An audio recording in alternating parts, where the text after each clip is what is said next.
تم اقرار کرتے ہو کہ اللہ تعالیٰ اور ہر چیز کا مالک ہے. اس کے کیا معنی؟ اس کے معنی یہ ہیں کہ تمہاری جان تمہاری اپنی نہیں، خدا کی ملک ہے.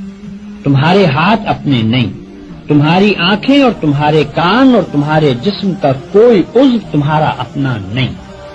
یہ زمینیں جن کو تم جوتتے ہو، یہ جانور جن سے تم خدمت لیتے ہو، یہ مال اسباب جن سے تم فائدہ اٹھاتے ہو، ان میں سے بھی کوئی چیز تمہاری نہیں. ہر چیز خدا کی ملک ہے اور خدا کی طرف سے عطیے کے طور پر تمہیں ملی. اس بات کا اقرار کرنے کے بعد تمہیں یہ کہنے کا کیا حق ہے کہ جان میری ہے، جسم میرا ہے، مال میرا ہے اور فلاں چیز میری ہے.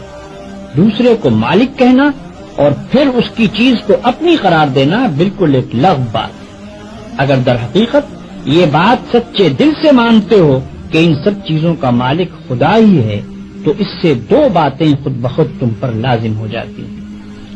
ایک یہ کہ جب مالک خدا ہے اور اس نے اپنی ملکیت امانت کے طور پر تمہارے حوالے کی ہے تو جس طرح مالک کہتا ہے اسی طرح ان چیزوں سے کام لینا چاہیے.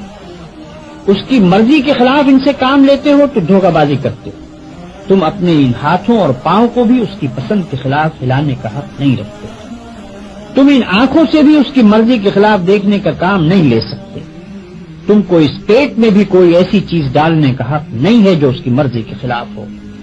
تمہیں ان زمینوں اور ان جائیدادوں پر بھی مالک کے منشا کے خلاف کوئی حق حاصل نہیں ہے. تمہاری بیویاں جن کو تم اپنی کہتے ہو اور تمہاری اولاد جن کو تم اپنی کہتے ہو، یہ بھی صرف اس لیے تمہاری ہیں کہ تمہارے مالک کی دی ہوئی ہے. لہذا تم کو ان سے بھی اپنی خواہش کے مطابق نہیں بلکہ مالک کے حکم کے مطابق ہی برتاؤ کرنا چاہیے. اگر اس کے خلاف کرو گے تو تمہاری حیثیت غاصب کی ہوگی. جس طرح دوسرے کی زمین پر قبضہ کرنے والے کو تم کہتے ہو کہ وہ بے ایمان ہے، اسی طرح اگر خدا کی دی ہوئی چیزوں کو تم اپنا سمجھ کر اپنی مرضی کے مطابق استعمال کرو گے یا خدا کے سوا کسی اور کی مرضی کے مطابق ان سے کام لو گے تو وہی بے ایمانی کا الزام تم پر بھی آئے گا.